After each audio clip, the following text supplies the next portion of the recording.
Welcome, friends, to another edition of Economic Update, a weekly program devoted to the economic dimensions of our lives, our jobs, our incomes, our debts, those of our children and those looming down the road for them and for us. I'm your host, Richard Wolff. I've been a professor of economics all my adult life, and currently I teach at the New School University in New York City.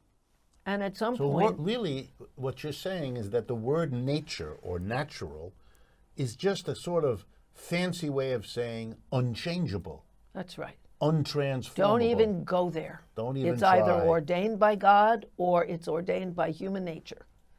And of course, anthropologists sometimes reinforce that and sometimes contradicted it.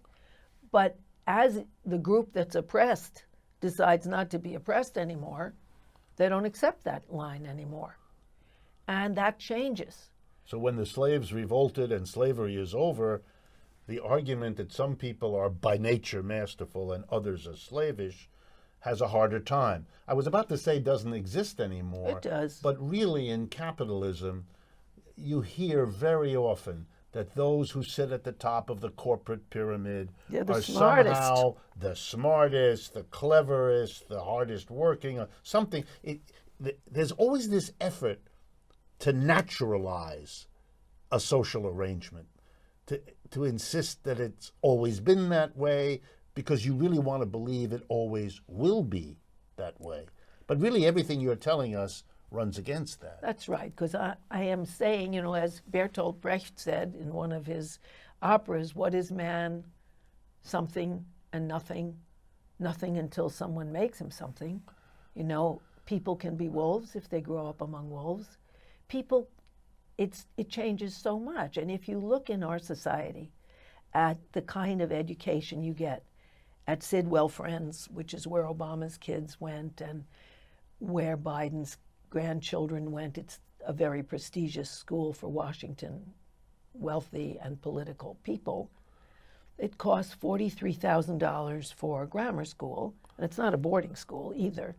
But the classes are about 5 or 10 students studying things like robotics, advanced computer, and going on trips that are amazing, like trips to the Himalayas for the summer, or to places in Europe, or to the Amazon to study. I mean, really, you're talking about a wealth that gives children a literal wealth of advantages and opportunities that the kids in the Washington public schools that can hardly afford an after-school program for special help in anything, no less a wildly enriched, expensive school, and then piano lessons and a fancy soccer team and the robotics club and whatever they do, fencing, whatever they do after school. You're talking about socializing some people to be leaders and some people to obey. And there's a wonderful set of studies called the Hess and Shipman studies with African American parents of different economic levels and what they tell their kids on the first day of school. The poorer parents tended to say, you better obey. The teacher tells you something, you do that. I don't want to hear you didn't do what you were told. Whereas the people in a higher position say the teacher is there to help you. In other words, you're not her servant, she's yours. If you have questions, you ask. If they aren't responded to, come and see me. You have a right to know. That's a very Different message. different message. So And we are our messages. We are the hall of mirrors of other people's glances at us and what they think. So you're saying, again, that human nature is shaped by the society within which the human being goes from birth to death. Absolutely. And wherever the child goes to develop into an adult, he or she is shaped. Rosenberg did these studies where they told the teachers that certain kids, they all had similar IQs, that certain kids were particularly gifted and bright and other kids weren't. And the difference in the test scores after a year were phenomenal because their self-concepts changed depending on the opportunities they had and the way they were attended to. So that, You know, we are social beings.